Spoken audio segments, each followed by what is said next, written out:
What's going on, everyone? So, it looks like we don't have confirmation on this, but it looks like we may have gotten the first look at Sidney Prescott and potentially her outfit or the style in which she will dress in the upcoming Scream 7 film. Now, we know Sidney Prescott is going to be in this film.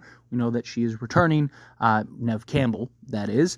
And as you can see, there are a lot of similarities to the recent photo shoot that we got of Neve Campbell and her back as a young lady in the similar sort of denim jacket style.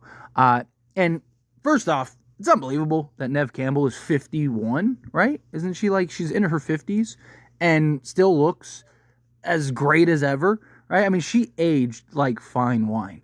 So just amazing for her. And it's going to be exciting to see how she is able to represent Sidney Prescott in the latest installment. Now, look, I have said numerous times that I do want at some point to move off of Sidney Prescott.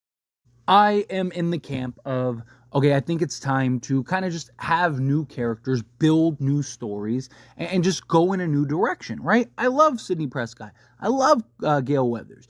Dewey Riley. Fortunately, he met us in Scream 5. But, I grew up with these characters. But all good things come to an end. We all kind of want Sidney to have a happy ending and kind of go her own direction. Can't really do that when she's constantly fighting Ghostface every film. And it was just kind of like, hey, she has a family now. She living her best life. Let her be happy.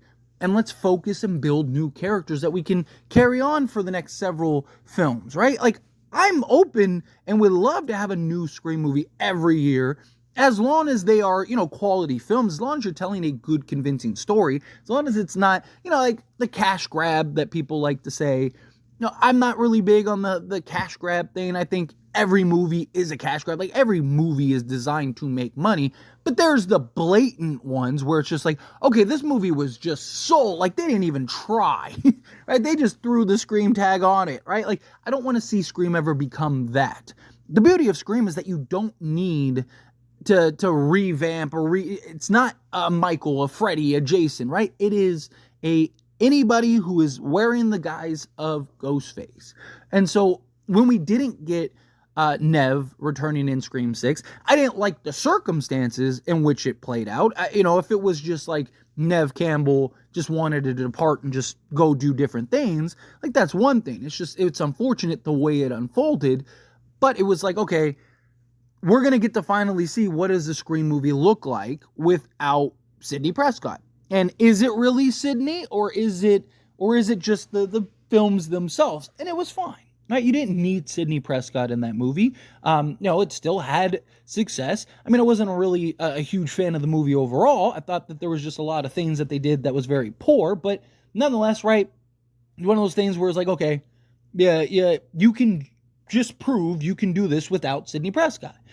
And with the Melissa Barrera thing and everything coming through, you put yourself in a spot to where you kind of is like, okay, well, we have to do something. And you bring back Neve Campbell, which, great. And Neve Campbell, I imagine, got the bag, which is great. But I understand. You got me on board. I bought it, right? Because I understand the circumstances. It's kind of like, what's the safest route? You bring back Sidney and you tell a new story with Sidney. And I'm all for it. But again, this is a character we have watched grow, develop, and blossom over the last few years. And what we saw with her character in Scream 5, I wasn't a fan of. I don't mind the little legacy sequels and stuff like that, but they never seem to be able to properly write and include the main legacy characters. Right? Like, Sidney Prescott did not need to be in Scream 5. There was nothing in Scream 5 that required Sidney. The only reason she even showed up was because Dewey ended up getting killed. And then on top of that, she didn't do anything that only Sidney had to do. She had no real tie to the story, nothing. Right? Like, even the cool stuff, right? She puts the tracker on. She literally says that she learned it from Gale, so Gale could have done that. And then, it was cool to see her shooting through the doors and do the whole I'm bored thing. Like, yeah, that was great. But, again, you could have done without that, right? Like, you could have still had that high tension build up scene without somebody shooting through the door, or somebody else could have shot through the door, right? And then even her helping to stop Ghostface and stuff. We knew Mindy was alive. So you could have had Mindy come and be the hero and kind of tied into the original and classic where Randy was the guy that was supposed to save the day, and get the girl. But they changed it because they thought it was just too soon, right? Like, that would have been great. My point is that, like, I'm all for having Sidney in the movie. I'm not going to complain about having Neve Campbell and Sidney Prescott in a franchise that she, built, right? But I need a good, convincing story with her. I need good writing and development of her character. I don't want her just in the movie just to be in the movie, right? I don't want, Ghostface target her, I don't mind if it's something where, like, it's just crazy. And it's just like, because you don't need an inherent built-in motive, right? I just don't want the same motives over and over and over again. I don't want it to be a relative or of Sidney or her daughter or, the brother's, cousin's, nephew's, uncle's, niece, right? Like, I don't need anything like that, right? I'd rather you just be like, why are they going after Sidney? Well, because it's Sidney Prescott and it's the anniversary and, what Ghostface doesn't want to kill Sidney Prescott, right? Like, there you go. That's fine. Like, I'm okay with that. I mean, hopefully they can come up with a more intricate reasoning than that, but I'd rather that than just like, oh, it's her daughter, right? Like, I just don't think you can do that, right? You are going to tie into the 30-year anniversary and all that, and that's great. I'm excited to have that. I think that you can have a real built-in story. Top of that, you have something that we've never had in Scream before, which is a family dynamic. Now, we've always had family elements, right? Sidney and Maureen, Scream 2, Debbie Salt and Billy Loomis, right? I mean, even in the recent ones, like Sam is Billy's daughter and, Richie is family. They go after Sam in part 2. You got, Sam and Tara, right? You've always had, even Tatum and Dewey, right? Like, you've always had family elements. You've always had forms of, family relationships and ties. But we've never had a family that is being targeted.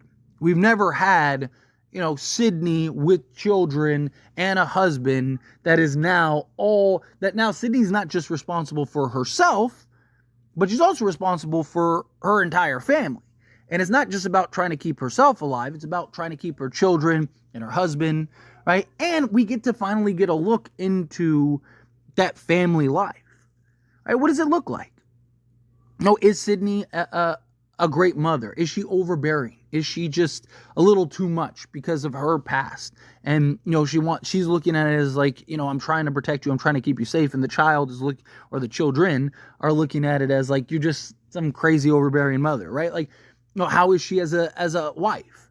Does she have a white picket fence marriage with her husband, Mark Kincaid? Or is there some toxicity? Is there some struggle, right? Is Neve, is there a form of disconnect, right? Is Sidney Prescott a little too much at times, right? Like, which again would be understandable given her past and the trauma she's gone through, right? Is Mark, how is he? Is he kind of just like happy-go-lucky?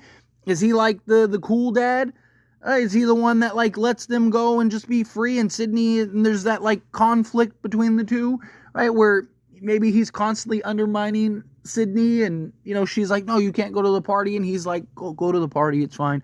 I'll cover for you type thing, right? Like, there's a lot that you can unpack here. There's a lot that you can kind of unravel with Sidney Prescott that was uncharted territory before. And I've talked about it. You can't set something like that up in Scream 5 and then just go nowhere with it, right? Like, that was a bombshell, right? That was like, wow, right? Like, Sidney has children, multiple children, and she has a husband, right? Like, and it's Mark Kincaid, right? Like, and we've had it confirmed several times now, both by Neve and by Patrick, that they are indeed married in the Scream universe. So both of them have confirmed that, yes, they are. And Sidney's even Neve has even talked about how funny it is because they played brother and sister, right? And now they're married in the Scream world, right? So it's like you have this relationship for Sidney that, you never really expected, right? It was like, can Sidney even have children? Like, given all the just stuff that she's been through, all the stabbings and all kinds of things, like, yeah, could her body even handle it? And guess what she did? Which shows the fighter and just how strong she really is. right? You have an opportunity to really do something here. You have an opportunity to kind of give us a new Scream movie that we haven't really gotten. And I really don't want to see them drop the ball on this. This is a real opportunity. This is something that could lead to some great things just for this film and going forward. But if I'm being honest, I don't really trust the writing very much. The writing hasn't been, this top-notch writing. The writing has been a little lackluster at times and a little uncreative. I'm hoping now that Kevin Williamson's in the fold and Kevin Williamson is in the mix, that he can kind of right the ship a little bit here, that he can kind of get things in order, that he can kind of, do.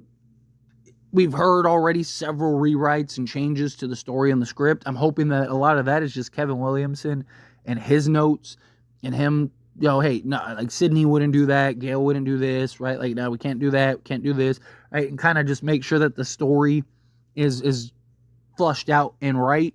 It's my hope.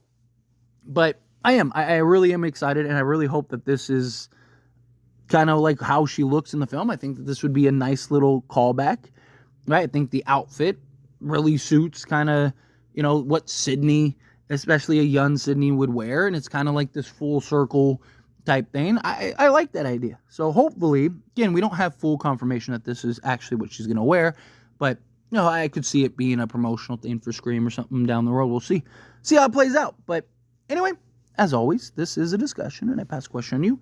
Let me know your thoughts and opinions down in the comments below. What do you think? How do you feel? What are your thoughts?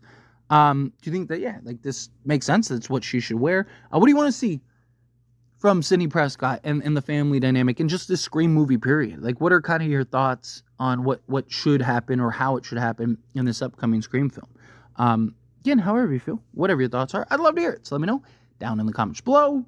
That being said, if you haven't liked this video, hit that like button. Helps me out. So we enjoy these types of videos, and I truly appreciate it. Not subscribe channel, hit that subscribe button. Turn on the bell notifications.